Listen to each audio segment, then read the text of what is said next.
दोस्तों, उत्तरकाशी के यमुना घाटी की जमुना रावत ने पहाड़ी व्यंजनों, खासकर रवाई घाटी के परंपरागत व्यंजनों को देश के कोने कोने तक पहुंचाने का काम किया है। वह अपनी रवाई रसोई के माध्यम से राज्य एवं राष्ट्रीय स्तर के मेलों में पहाड़ी व्यंजनों का स्टॉल लगाती हैं, जिसमें खासकर रवाई घाटी के व्यंजन मुख्य होते हैं। जमुना को इस काम के लिए कई सम्मान और पुरस्कार भी मिले हैं।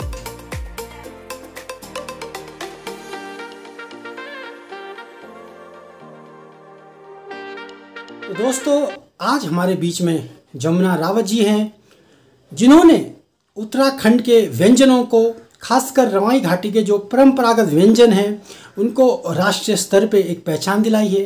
तो दोस्तों, आइए इनसे जानते हैं इनके सफ़र के बारे में, कैसा इनका सफ़र रहा, कहाँ से इन्होंने शुरुआत की। तो जमुना जी, थोड़ा बताइए अपने सफ़र के बारे में, कैसे आपको ये पहाड़ी उत्पादों का, इसको आगे बढ़ाने की प्रेरणा मिली और कैसे आपका सफ़र स्टार्ट हुआ। नमस्ते। सबसे पहले तो आप चैनल का और आपका बहुत बहुत धन्यवाद, जिन्होंने हमारे तरफ ध्यान दिए है आज की।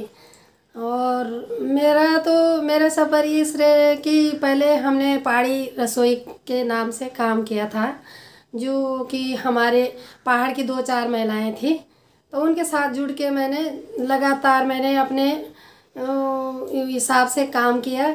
जो कि जब सबसे पहले तो चाहिए ईमानदारी और सही सोच, उसके साथ मैंने लगातार काम अपने सच्चाई के हिसाब से करा।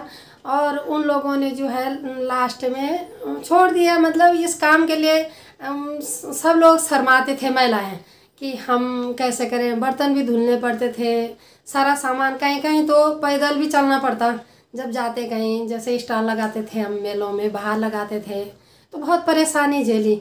तो हम उठा के चले जाते थे। फिर उन्होंने बोला, यार हम तो इस काम के क्या नहीं है, वो नहीं बचता इस काम में कुछ नहीं। फिर मैंने लगातार करती रही। मैं जो है हमारे रवाई के भाई लोग कई मेलों में मिलते रहते थे मेरे को। उन्होंने बोला, बहन अगर आप करना चाहते तो हम आपका सहयोग करेंगे, पर आप छोड़ना मत इस काम को। तो उन भाइयों ने भी बहुत बहुत धन्यवाद, उन्होंने भी बहुत सहयोग किया। सभी मीडिया वाले भैया लोगों ने भी बहुत सहयोग किया मेरा। तो मैं लगातार मेलों में हर जगह अपना स्टॉल लगाती रही।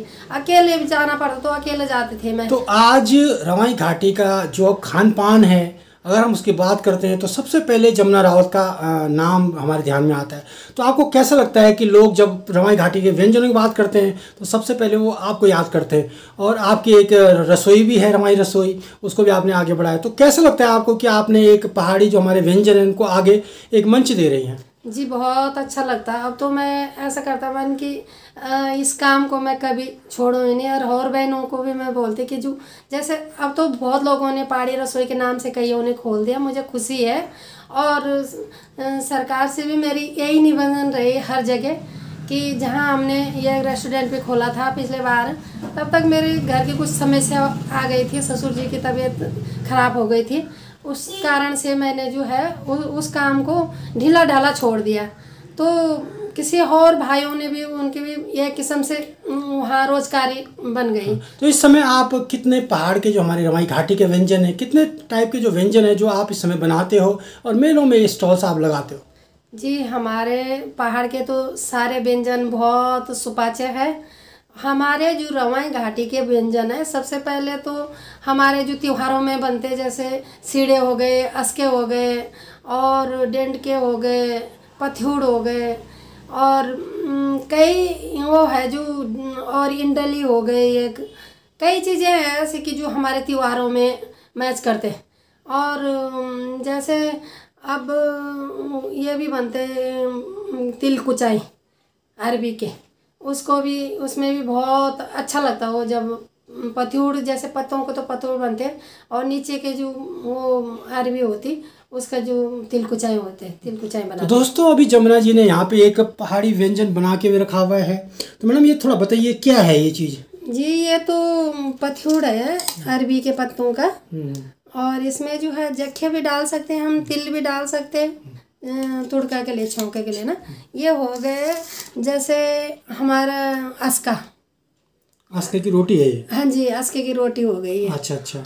तो आपको क्या लगता है कि जो हमारे आने वाली पीढ़ी है कैसे अपने व्यंजनों को जान पाएगी? आप प्रमोट करने के लिए और क्या कदम उठाने चाहिए सरकार को? जो आप सरकार से अक्सर ये मांग करते हो कि हमारे पहाड़ी जो व्यंजन को प्रमोशन मिले, सरकार से आप क्या चाहते हो?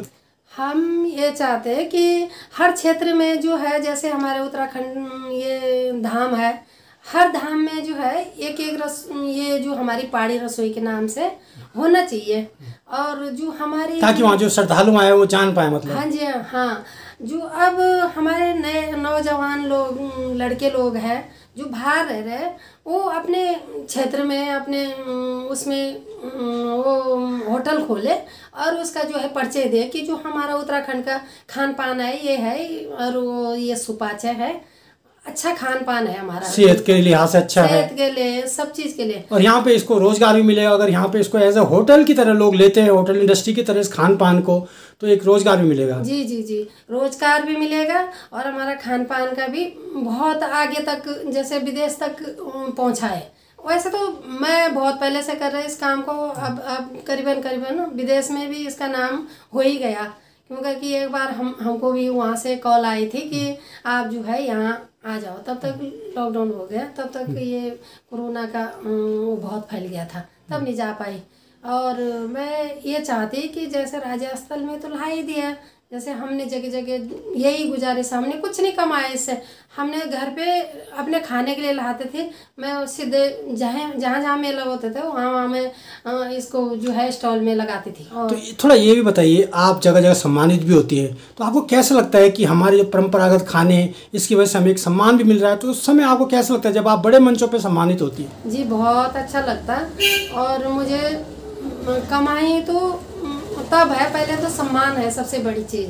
पैसे तो लोग कहीं से भी कमा सकते हैं, पर जब मुझे सम्मान मिलता है इससे तो मुझे बहुत अच्छा लगता, बहुत ये गर्व होता कि ऐसे सभी बहनों को मिलना चाहिए।